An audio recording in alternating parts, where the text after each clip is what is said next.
வணக்கம், இது விஜய்ஸ் கிச்சன். இன்றைக்கி முருங்கைக்கீரை சாம்பார் எப்படி வைக்கிறதுன்னு பார்க்கலாம் வாங்க.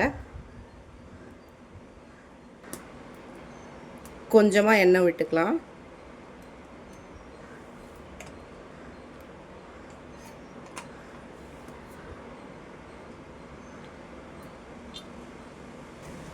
முருங்கைக்கீரை எடுத்து சுத்தம் பண்ணி வச்சுருக்கேன். இப்போ அதை நம்ம இந்த எண்ணெயில் சேர்த்துக்கலாம்.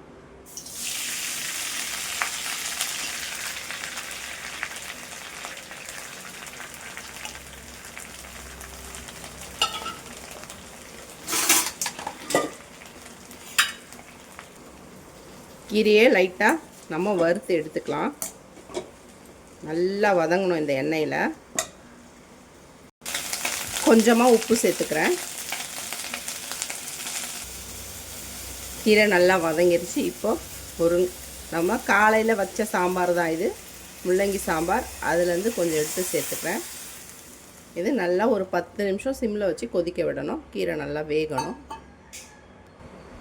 கண்டிப்பாக வாரத்தில் 2 நாள் 3 நாள் முருங்கைக்கீரை சேர்த்துக்கணும் அப்படின்னு இருக்கிறவங்க கண்டிப்பாக இந்த மாதிரி செஞ்சு பாருங்கள்.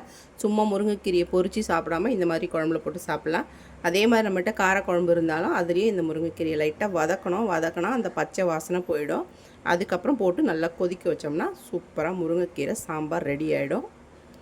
கீரை ஒரு 10 நிமிஷம் கொதிக்கிட்டோம். நான் தேவையான அளவு தண்ணி விட்டுருக்கேன். சூப்பராக ரெடி ஆகிடுச்சு முருங்கைக்கீரை சாம்பார். சத்து குறைபாடு இருக்குன்னா இந்த மாதிரி செஞ்சு சாப்பிட்டு பாருங்கள். எந்த பொரியல் செஞ்சால் கூட பரவாயில்ல, ஒரு பிடி கீரையை போட்டு அதில் செஞ்சு பாருங்கள், சூப்பராக இருக்கும். இதை கண்டிப்பாக சேர்த்துக்கோங்க.